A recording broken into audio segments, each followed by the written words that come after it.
There we go. Hi, everyone. Sorry we're a few minutes late. We're still experiencing some Nope, technical difficulties, nope, nope. but I think we're doing pretty well now. My name is Whitney. Welcome to Let's Talk Tuesdays with Whitney and Yolandi. I have the pleasure tonight to be um, joined with a few members of our steering committee who all have really incredible perspectives. Everyone has been an activist in various ways for a number of years. And what we thought would be great is to really give you guys an opportunity to sort of personally connect with some of our stories and what led us to activism and why this particular type of activism is so important. So for me, Whitney Kernodle, I moved to Arlington 15 years ago. I was pregnant with my firstborn, who is now turning 15. He has a younger brother who's 13, and they're rising 8th and 10th graders in APS. As the mother of Black boys, it's been a particularly challenging time. I've always been an advocate, and I'm an attorney, and I've done human rights and civil justice work for throughout my career, particularly working with women and with children. But what has really forged my issues with the criminal justice system is recognizing when my older son stopped being a little boy and started looking more like a Trayvon Martin. And I noticed there were small things that happened which created spaces for people to judge him based on his color. I think for me, one of the things is as a parent, we do our best to protect our children regardless of our race. But the moment that you realize that as a parent, you cannot protect your child from racism was a very specific and poignant moment for me. And it meant that all the resources that I may have had and all the schooling that I had had and the choices in marrying an exceptional man that I made, all the things that I thought might be able to shield him, really, it was impossible to do so. So a few years ago, I and a few others co-founded Black Parents of Arlington. And the mission of Black Parents of Arlington is improve the lives of Black children in Arlington with a vision of eradicating systemic racism here in Arlington within the realms of criminal justice, education, and housing. And in order to do that, it was a really great opportunity for me to be able to join with my colleagues here at Arlington for Justice, where I can really work with a lot of people. I have an education background and a background with children, but I'm learning so much from my esteemed colleagues, and it's really been a pleasure to continue this realm of activism with such stellar companions. And so on that note, Yolandi, would you like to let us know a little bit about yourself? Sure. My name is Yolandi Quintana. I am originally from South Africa. I've been in this country for about 4 years. And I think in that 4 years, one of the very first things that really broke my heart was watching Black people being killed on TV and nothing being done about it. And I think as an immigrant, I was always in a tough position, still am, to kind of be involved because you watch these protests and you watch people being targeted by police, and immigration is a tough thing to manage already. And then if you're at a protest and things go left, you're just in a bad position. So I think I was always scared to kind of speak out or get involved because of that. But with Breonna Taylor, it really hit me in a way that it hadn't ever before. And I couldn't stop crying. And I just decided, well, I must just get deported if something happens, because I just can't not do anything about it. And I guess also coming from South Africa, I always think of myself as standing on the shoulders of people like Nelson Mandela. So knowing that I have a responsibility to speak out if you see something that's not right. So that is kind of what drew me to get involved. But I guess also to be a role model for my kids. They're very much unaffected by a lot of this, but there's gonna come a day where they will be affected. Because they're still Black girls, right? And kind of showing them how to stand up for yourself and what's right, what's wrong, and teaching them about these things has become very important to me. And before I hand over to the next person to introduce themselves, just want to let you know that I will be monitoring the chat. So if you guys have any questions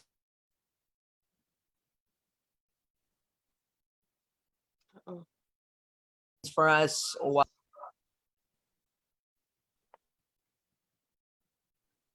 Oh, I think she may be frozen, but she will be monitoring the chat. So if there's any questions that you have, please feel free to share them with us there. So why don't we start? Rachel, would you like to tell us a little bit about yourself? Yeah, sure. Thank you. I wasn't sure if it was my computer freezing or Yolandi's. Yeah, same. Okay, so I'm Rachel Collins. I am a criminal defense attorney in the public defender's office in Arlington. I've been doing that for 10 years, a public defender for 10 years now. What drew me to public defense was my commitment to racial justice. That's always something that I've been very passionate about. My earliest memory is like being active in racial justice was in high school. I grew up outside of Richmond in Chesterfield County, where it's basically black or white. There isn't a lot of other races. And I noticed my high school was very segregated. We were segregated at lunch, segregated in classes. Only white kids were in honors classes, and it just made no sense to me. So I started having some events in high school and then have continued on since then. I can't really say why it's something I'm passionate about. To me, I don't understand why it's not something everyone is passionate about, because it's just like so obvious. Like it doesn't make any sense the way our country treats Black and brown people. And I think it's something none of us can be silent about. And I guess I will pass it to Liz. Hi, I'm Liz Ryan, and I have been in Arlington since 2002, and it's really amazing to come together with this team of really fierce advocates. I have been working on youth justice issues for maybe 20 years now. I first got involved when I worked for the Children's Defense Fund for Marion Wright Edelman, and we visited correctional facilities where young people were locked up, and I couldn't help but, I've just continued to work on that issue ever since then, because I believe it's the civil rights issue of our time. And, we lead the world in incarcerating people, even though we only have a small, we incarcerate 25% of the world's incarcerated population, and we only have 5% of the world's population here in the United States. And so I believe it's a racial justice issue, and something that is really one of the most important things to work on. I do believe that white folks can't be silent about this. We have to stand for racial justice and stand in support of our friends and allies who are most directly impacted by this. So I'm really honored to be a member of this team, and I'll kick it over to Atima. Hi, everyone. My name is Atima. Atima Omar Foley. And I got involved, I've always cared about criminal justice reform issues, but it's been because of my work sort of doing advocacy and specifically electoral politics. I worked for candidates who cared about a lot of these things, a variety of different issues. And it wasn't until I guess in this last decade and really around existing as a Black person in this country, knowing racism still existed, knowing unfair treatment by the police was a thing that was always in the background of my mind, and how I navigated that. And I think really they started to call us more at the passing of John Lewis, sort of this being part of the Black Lives Matter generation that has really realized a lot of this stuff that's still not settled and really came to the forefront with Trayvon Martin. And I was lucky enough to be and honored to be president of the Young Democrats of America in between 2013 and 2015. And that's when Ferguson happened. And, even then, with as many colleagues that I had in youth politics, they had sort of I would say a mindset of, well, if you had been doing the right things around the police, this wouldn't have happened. And so we had a large sort of conversation, and we happened to have scheduled our meeting in St. Louis before any of this happened. And it was sort of in the aftermath of the police not pressing, or the jury not pressing charges against the officer that killed Mike Brown, that we just had an honest conversation about politics and what we could do with our, we're active in politics and we're electing these candidates. Where can we make reform, right? Because we've always thought of it on the federal level, not sort of on the state and local level. And that's what a lot of that education around that movement, I think, in a more formal way outside of the criminal justice reform advocates began. And I remember a point where, I'd heard enough conversation amongst folks about, well, if you just act this way with the police, like, was still sort of, and there was pushback against us making statements about Mike Brown and what I considered to be a murder, and saying, well, you're the first black president, you feel strongly about this. I was like, I feel strongly about this because, one, this is just my experience. I relate to this experience, like this experience of most of your colleagues who are Black that you consider your friends and you've worked with on campaigns. And so as part of the conversation, I said, raise your hand if you've ever been stopped by the police, harassed, just minding your own business, whatever. And every single Black person in that room raised their hands. And it was like a room of like close to 100 people.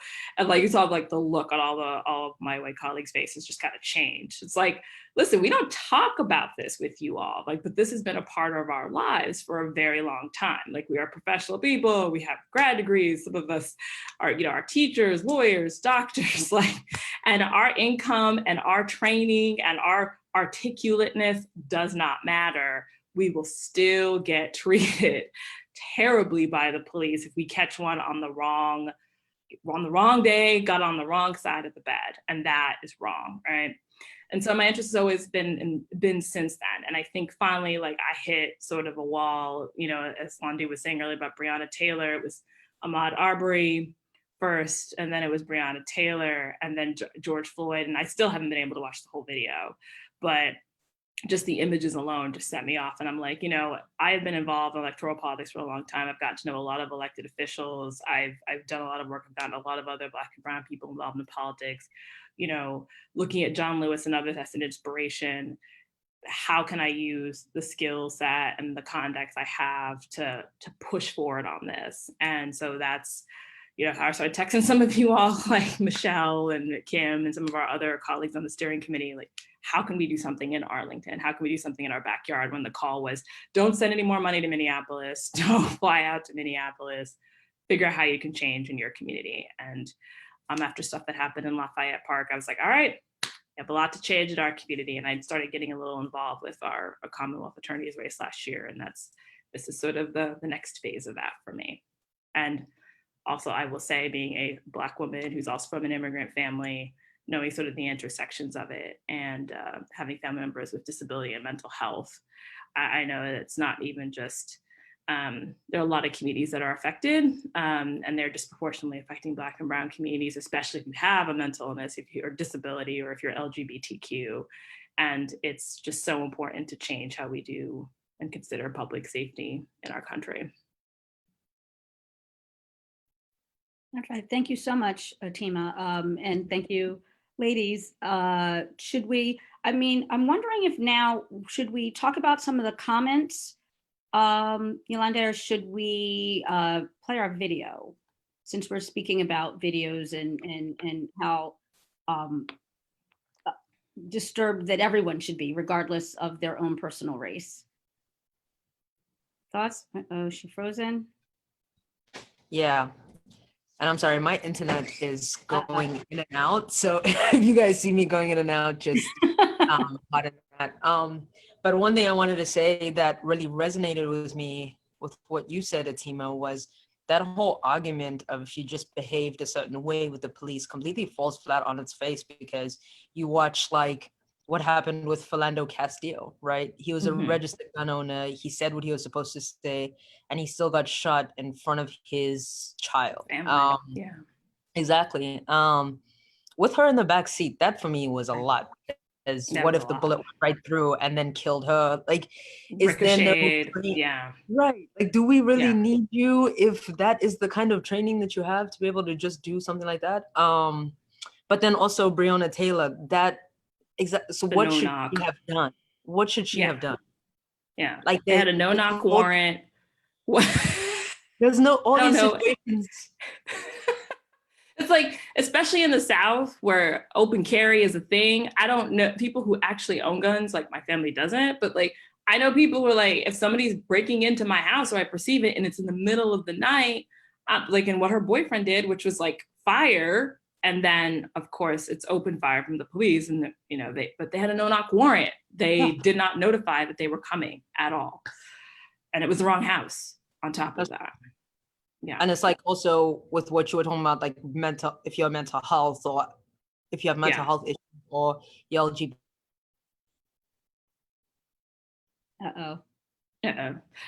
I'll fill in. So, so yes, absolutely. On the mental health and so the mental health thing, it really sort of stuck out to me. I think in the last couple of cases that we've seen, you know, in Virginia, we have the case of Marcus Peters down in Richmond, mental illness. It was like a case of maybe schizophrenia, unclear. But high school biology also. High school biology teacher, and he was on his second job as a security guard, and then just had a mental break, got in his car, drove it, crashed it, and then was running around naked though, right? Like, so he's not carrying any weapons, he's just running around naked. And the police just shot and killed him. Like, they didn't tase him, they didn't tackle him, any of that. Like, they just shot and killed this Black man who's having clearly a mental episode, killed him. And this is in Richmond. And this family has used these protests to ask for an alert system and say, if this person is being deemed to have a mental break, that then you send a mental health worker, a case provider, because why are you firing your gun at somebody who's having a mental health situation? And the same thing, of course, you know, we know has happened other parts of the country. I don't know that the McLean family, for Elijah McLean in Colorado, has talked about whether he has a disability or not, but I know many in the disability community felt some of the things that he was doing and how he sort of motioned and the words that he was saying was very familiar to them with family members they have who have mental disability or an illness, and how the police reacted in that situation. And so, you know, when you have situations where you have mental health or mental disability and add on being Black or brown, you know, you're just extra criminalized. And in the cases of those who are white who have mental health and mental disability, it's increased because you have that and you're acting erratically and you're not in a state of mind where you can have a conversation with police. And add in, if you are somebody who's LGBTQ, specifically trans, if you're a trans person of color, the likelihood of your, you know, being either murdered by somebody in your community, how your case is handled, how you're not treated if you've been injured, how you're suspected. I remember certainly in the LGBT movement, there was a history that it was a hate crime. Essentially, they would just say like, oh, well, that person got beaten up because they were tricking, like prostituting or whatever. I remember that from one of the things I read about, certainly in San Francisco in the early days of the LGBT movement, when it was just that person was with their partner and somebody saw and you know, beat and killed them. So there's so much work to be done in how I think law enforcement interacts with so many different communities that are on the margins. Right. And I agree completely. And thank you for sharing that. One of the things that we also don't talk about the fact is that Black Americans are suffering from PTSD, you know, just by virtue of being Black in America means that automatically your own responses to police, whether in schools or whether wherever they may be, is going to be drastically different, because your fight or flight is already going to be up because you already have to grow up and be Black in America. So it's just sort of this never-ending wheel, it's not a chicken and the egg, the egg is the racism. But it is true that many Blacks respond in ways that whites would not respond to police, but it's also true that they have a reason for doing that. So using it as a reason for disorderly conduct or disruptive, these sort of subjective disclaimers for the way that Black and brown people respond to police, it oftentimes indicates the victim of racism as the perpetrator of this bad behavior, which just continues the cycle on and on.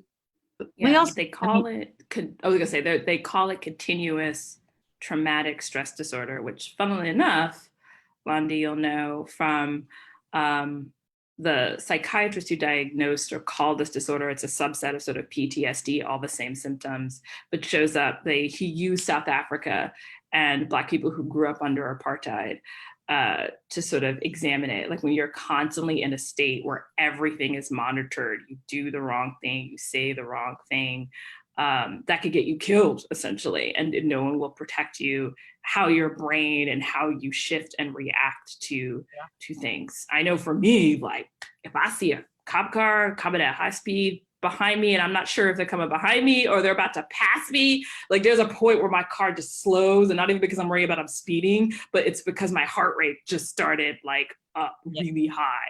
And so that is not a normal reaction, but it's one that I started to have increasingly as I understand these cases, and I've had for a while. Because what if I get the cop is like, oh, you were just speeding or your taillight's out or whatever, or I don't, you know. But I was going to say, just to add to that, I mean, we know from the data that white folks and Black folks can do the same exact thing, and the law enforcement and criminal justice system behave much more harshly, much more punitively on people of color, particularly Black Americans. So it's really less about the behavior and it's who you are, and that has to change, right? That is what is so fundamentally unjust about our criminal legal system. And I'll also say, like, you're completely right with what you said, Atima. Like,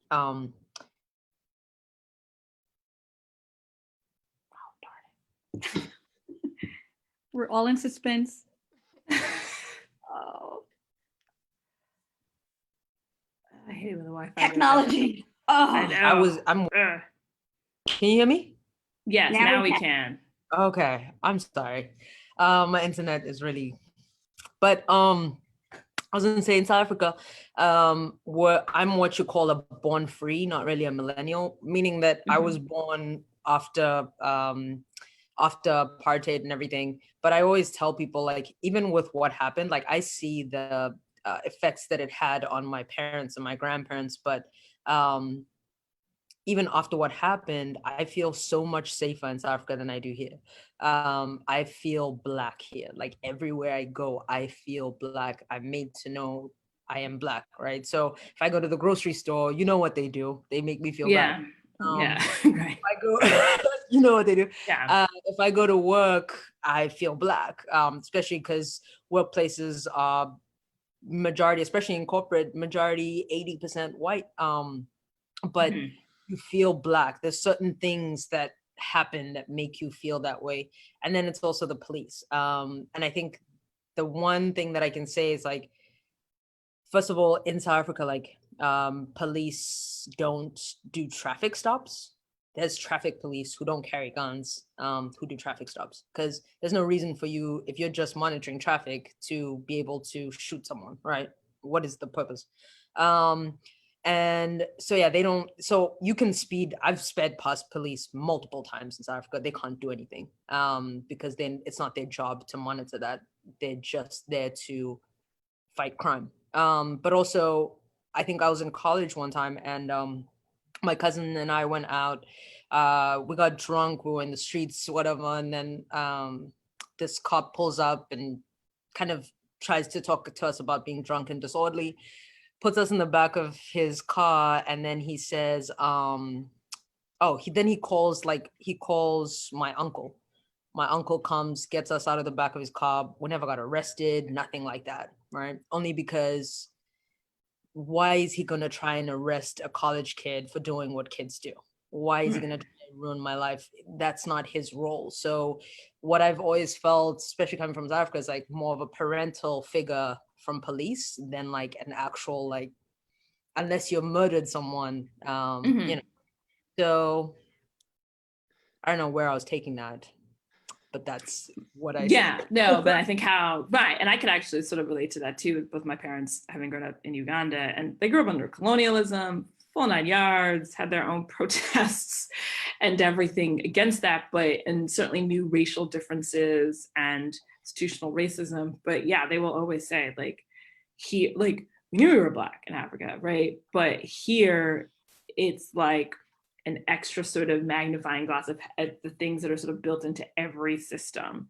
Yeah. And when we certainly know the history of how the police evolved in the US, it's hard not to understand how we have the system that we have, right? Like it's not accountability for everyone. It's accountability. The police is viewed as friendly and your friends, and who you call when there are issues if you are white and specifically middle class. Like my friends who grew up in lower income white households were like, the police were not our friends either, especially if they knew exactly you grew up in that trailer park or that neighborhood with all the other poor white people. They were not our friends either.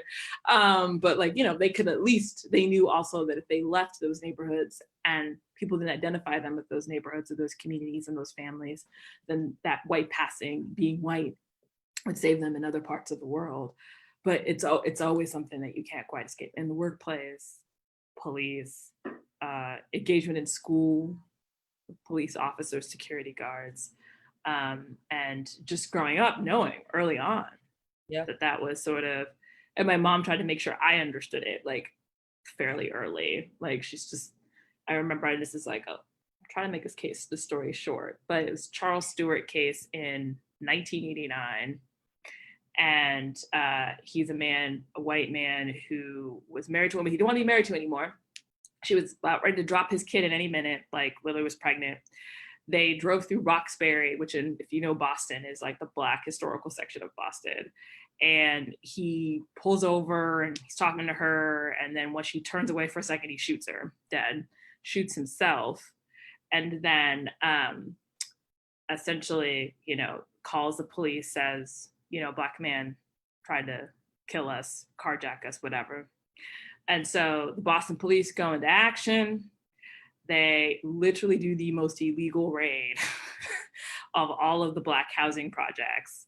Like Lily, they come into the project, they pull up, it's hundreds of cars. And you can imagine you're just minding your business that day and it's a quiet day in the neighborhood, and like all of a sudden 100 police cars show up, literally come to your door, don't knock, push it open. You're begging, what's happened, who did what, I will name names, like pushing people aside, opening up mattresses, clearing out closets. Like I think there was like footage of like the whole thing that they did and how destroyed people's homes were from this whole search. Turns out, of course, they found out it was a detective who was really dogged and just figured out, wait, this is not some nondescript Black man, but they arrested so many Black men from that one description that he gave, and, almost sort of went to trial with some vague idea of who did it until like his case, Charles' case, just fell apart. And this detective was like, no, he's lying. It was him. He wanted to get the insurance from killing his wife, move on with his mistress, whatever. Of course, when they come to get him, he throws himself off the bridge into the Charles River, and justice in that sense is not served. But what I learned from that is it became like a movie. And I was a kid, I was like in elementary school. But that was how my mom, by my watching that movie, she told me, this is what you can expect. That was the talk from law enforcement in this country. They will always suspect that you've done something wrong. And that's like, for white viewers out there, pretty much a version of the talk of what you're supposed to expect in the country, is that they are not going to be the person who necessarily always helps you. And sometimes they will treat you poorly even if you're seeking help, which is why even in communities where there is crime, Black people won't call the police. They're like, I don't know what cop I'm going to get. They may be helpful, they may not be. So I'm going to switch gears here. And we got some criticisms on like some of the points that we put out on our petition. And I'm going to read one of the comments, and you guys can just let me know, like, what's the first thing that comes to mind? What are your thoughts on this? And Rachel, you can go first. Okay. So the question is, I mean, the criticism is we here in Arlington are very fortunate to have such a great police department.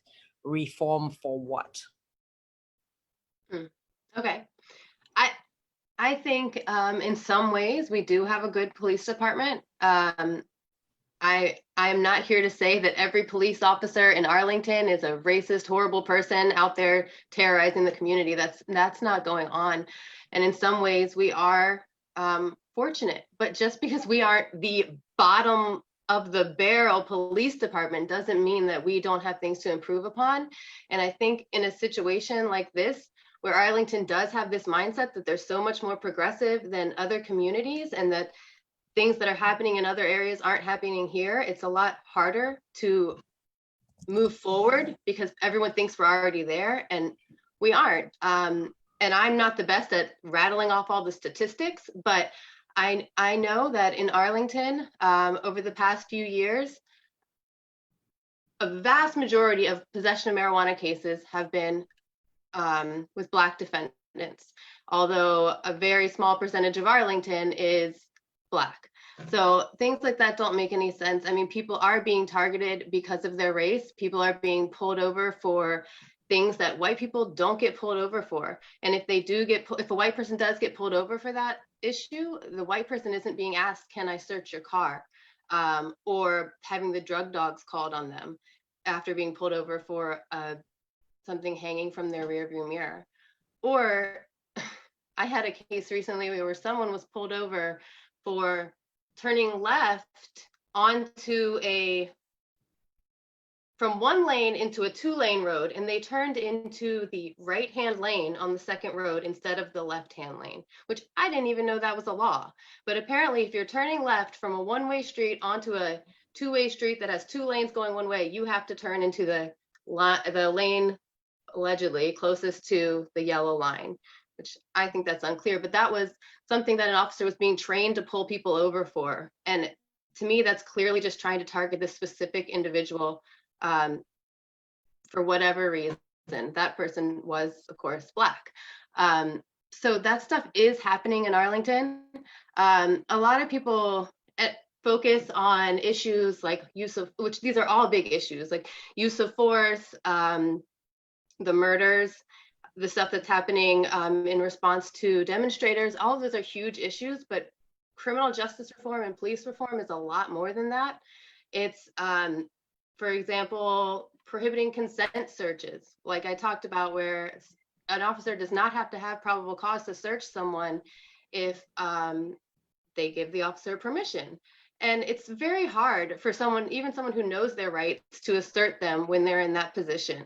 And when Black and brown people are more often in that position where they're being asked to give consent, that's not justice. That's targeting individuals, and that's creating fake statistics that make it seem like Black people are more criminal than white people, when that's just not the case. So, I mean, that is happening. Another issue, eliminating, like I talked about, minor equipment violations that allow officers to pull people over with really other motivations. And those are things that are right now pretty much impossible to challenge in court. If an officer pulls you over for something that right now is a valid equipment violation, that's a primary offense that they can stop for, even if they did it because the person's Black, or they did it because they think the person has drugs for whatever reason they have in their head, we can't really challenge that. It's considered a valid stop. So there's a lot going on in Arlington, more than just these huge issues that we see in the media every day. So I think it's definitely something that Arlington needs. And in my position, I get like an inside view of everything that's going on, and it's not okay. I mean, I could go on for days, but I'll stop. I mean, I have so many stories I could tell about how it's not good here in Arlington. It's not the worst, but we need improvement. Thank you. And I'll actually just, I really appreciate all of that, Rachel. And thank you for the work that you're doing. It's just so vitally important. Really appreciate it. It's the acknowledgement of racism. And I can say on a personal level, as someone who does love living in Arlington, and I think that my children are having an extraordinary childhood experience. and we're lucky for that. What's painful to me is have very well-educated, well-meaning people who are close to me, some of my very closest friends, who say, I don't know what you're talking about. It's not that bad in Arlington. So the white-splaining of my own individual experience. So it's so bad. The racism, the systemic racism is so bad that well-meaning, good-hearted, generous people can't listen to their own friends and believe their friends' truth in that experience. It's very painful, and it's actually scary. And those are the types of things that make me scared, because if well-meaning people are trying to explain to me that just because Black children are doing better in Mississippi than they're doing better here than in Mississippi, that I should be okay with the treatment of my children here, that's a major problem. And so, yes, that acknowledgement that, yes, the extreme types of brutality, is that something that we really are terribly concerned with in Arlington, although they can happen everywhere, but so can school shooting, right? All of those things can happen, but that's not really what we're targeting, certainly not as a group. We're targeting it's a continuum of systemic racism that starts with the traffic stop and ends with George Floyd. And all of the things up to the George Floyd, those are the issues that we have. Those are the things that we can change. And we have the resources in Arlington to change them. And if we cannot change them here, then that says something that we should all be uncomfortable about what our priorities are and what our community is actually like.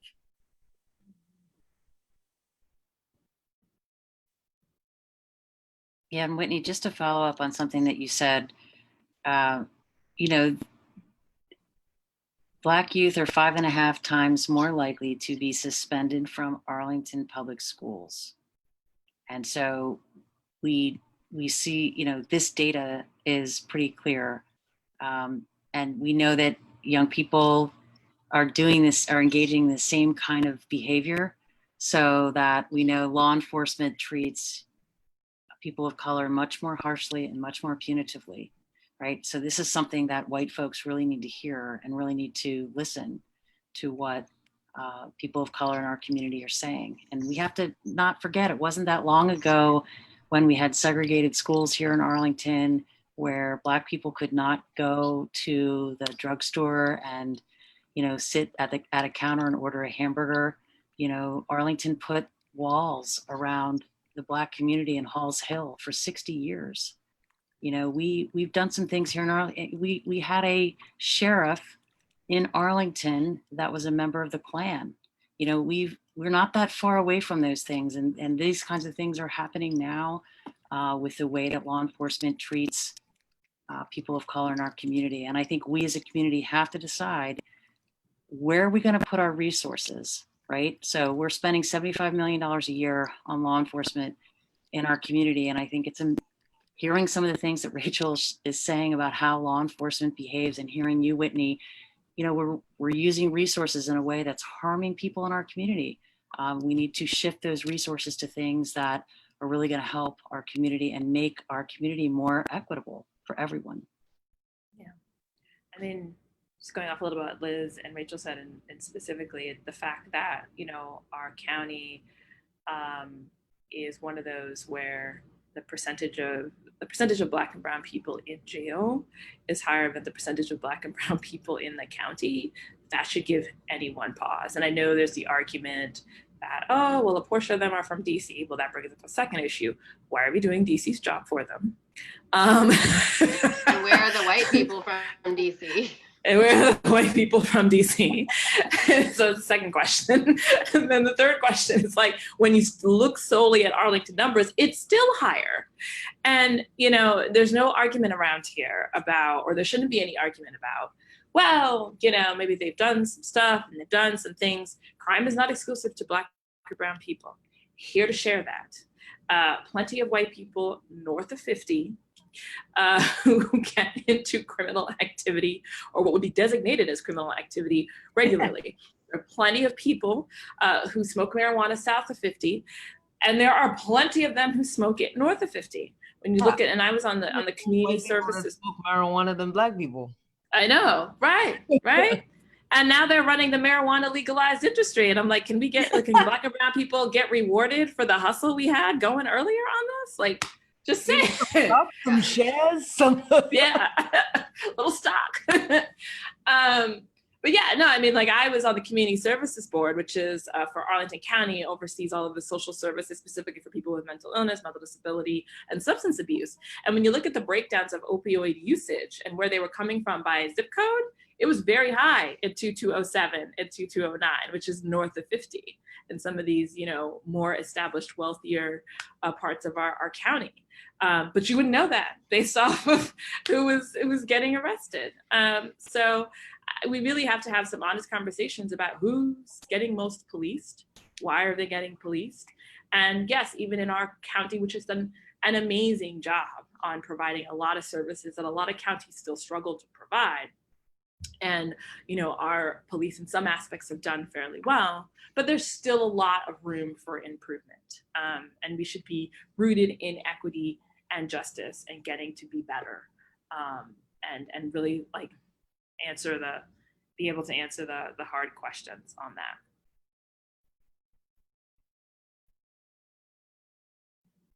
I think Yolandi froze again. Yep, she's a little frozen. Whitney, was there anything you wanted to add, Liz, or? I mean, you know, again, as I said, it's been incredible working with such great advocates. We all bring so many different skills. And I actually am really enjoying this conversation and having this type of conversation, obviously, for our viewers, but really being able to dig a little bit deeper in what brought us to this table and why we're working together, and will also help us work even better and more effectively as we start finishing one another's sentences a little bit, which is just really nice. And so, you know, I loved what you said, Atima, that, you know, we are part of the Black Lives Matter generation. And, you know, our children are, this is our civil rights moment. And I really appreciate the fact that we're getting the type of momentum. I imagine, just like me, each one of you also felt compelled to do something, to give back, as Yolandi said, a personal responsibility for those who've had, for whether we're Black or white, whether we're you know, cisgendered or not, whether we're female or not. You know, we each come with our own different privileges and advantages, and as do many people in Arlington. And I think what we're doing, and we're hoping to inspire, is using those privileges to uplift the community as opposed to for selfish gain. And that's one of the things in terms of talking to white people. And there is a big problem, particularly with progressive whites who just can't see that they're being complete, like, unless you are actively anti-racist, unless you are actively working to meaningfully impact the world in an anti-racist way, then you are part of the problem. You are complicit, you're benefiting from it at the expense of the people who built this country. And so somehow that is something that Arlington, as Liz said, we have to recognize the racist past. We have to recognize that this entire country, particularly Virginia, was born out of white supremacy, and we all have to be part of the dismantling of it, and everyone use what they have for the common good of really creating in Arlington the type of place that we aspire for it to be, and have the resources for it to be. Yolandi, did you have anything? I know you might have froze for a second. Did you have something to add? Yeah, sorry, I didn't catch a lot of what you guys were saying. It's all great. It was all amazing. Generally the theme of people who use drugs is not exclusive. You didn't miss much. Was not exclusive to north of 50 or south of 50, and the representation of those who are policed in Arlington don't represent that. Yeah, and like I think you were talking about. You were talking about opioids, right? Yeah, with the opioid crisis, which wasn't a crisis, I might add, in the 80s, but it was raging through Black and brown communities. Right. As soon as it started affecting white people, then all of a sudden it's a crisis. Yeah. became a crisis, right? And so the opioid usage, whether it's like you've had an accident on the job and you're using it, and you just got addicted, you had knee replacement surgery. I mean, it's very it's indiscriminately, I think, prescribed. But however you got addicted, it certainly creeped into communities even where you're quite wealthy, and has become something that you deal or can be dealed by dealers. And, when I was looking at people who are recovering from opioid addictions, being on the community services board, I was saying that I've noticed that it was across the county, including in the 2207, 2209, more wealthy, white, predominantly neighborhoods in Arlington. So how we treat people is unfortunate and needs to be reviewed, even in our county. Just great on a lot of things. I'll say those are not the people I see in court with drug charges. Right, exactly. Right. And so with that, Lana, I didn't know if we had any other questions we need to field. Or... Yeah. Well, I have 2 seconds online. Why? One of the other criticisms was around the Community Oversight Board, right? So I guess that's something similar to the policing policy group that was just created. Practice. Or that's the question, is like, it's similar, so why do we need it? No, that's not the question. But I'm just giving reference. But obviously, Arlington for Justice been pushing for one step further than that, for that group to have subpoena power as well. But anyway, the question is, why do we need this Community Oversight Board? Police chief will meet with you anytime that you want. Liz, if you want to go first and kind of touch on your thoughts, and then anyone else. Yeah, I think a civilian oversight board with subpoena power would really enable us to, as a community, have stronger oversight over law enforcement, and cases could be investigated. The community would have a role in ensuring that the operations of law enforcement were fair and equitable. And it would also really give people, I think, a place to go if they had complaints about police. I think people, if they have a concern about law enforcement, they don't want to tell law enforcement because they fear retaliation. And so this offers sort of a non-police led initiative that would allow for that. And I think also having subpoena power gives us, and we have subpoena power actually in the Human Rights Commission, which I think Whitney is a member of. So it's not like we don't have a precedent for having subpoena power, but that really compels witnesses to come and testify. So it wouldn't be one of those efforts that would be ineffective because we couldn't get law enforcement to actually come and speak or be heard from when needed to investigate these kind of cases.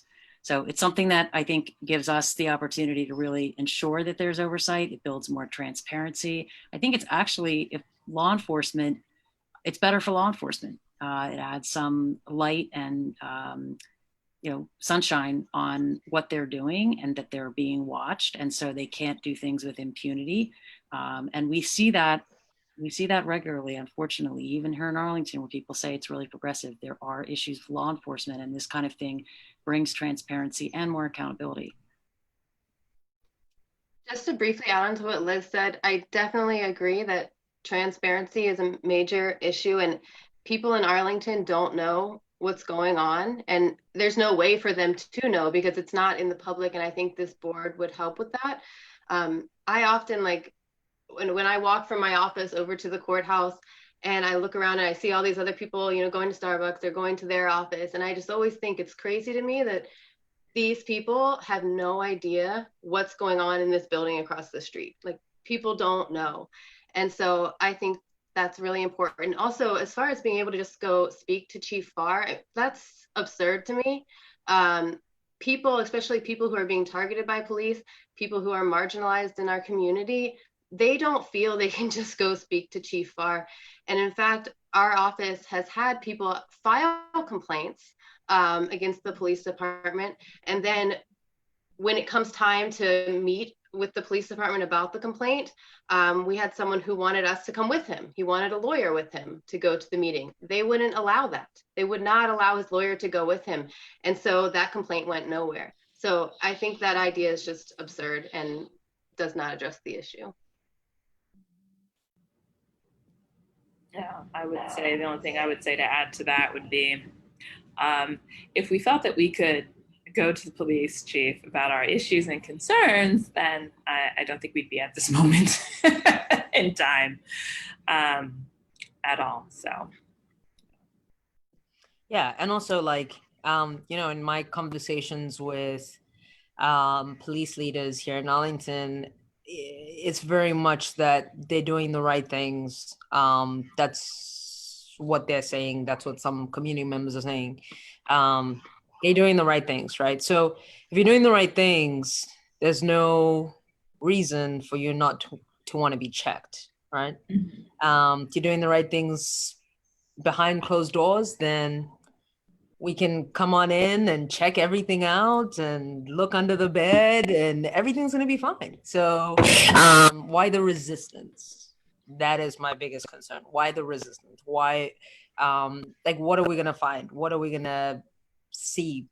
A lot of probably the things that you're seeing with your clients, Rachel, but we don't get to see any of that, right? We don't get to hear about it. So yeah, but we're coming up on time here. So I think we're just going to close out, and Whitney is going to close us out. Thank you. Thank you, my fearless co-lead. But yeah, I mean, just to what you've been talking about, and I do think that this is a perfect way to end out, that transparency and accountability is never bad, and potentially transformative.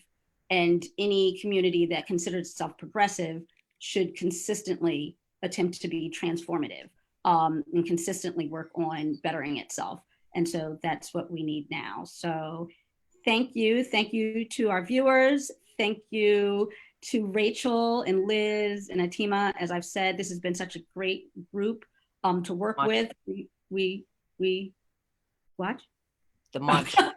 Oh, yes. Oh, how can I even forget? We hadn't mentioned it yet.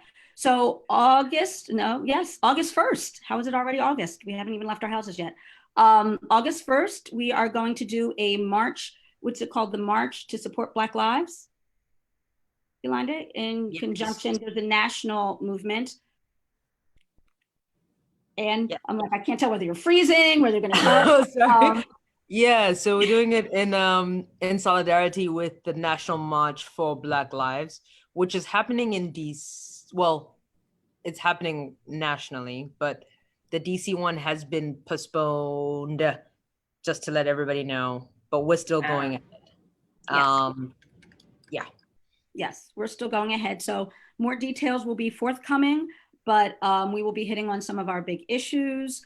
We will hoping that members of the county, as well as the police and the schools, will be joining us just to listen to our voices and hear what we have to say. And so please, we're trying to do it a little later because I don't know whether anybody else has noticed, but it's a little sweltering out every day. But we'll do our best to have some water around, bring your own, bring your friends, socially distance, of course, bring your masks. And we will hopefully see many of you Saturday. And if not, we will see you next Tuesday for another Let's Talk edition. Yes, we will. Thank you, everybody. Thanks, guys. All right. Thank you, guys. Bye-bye.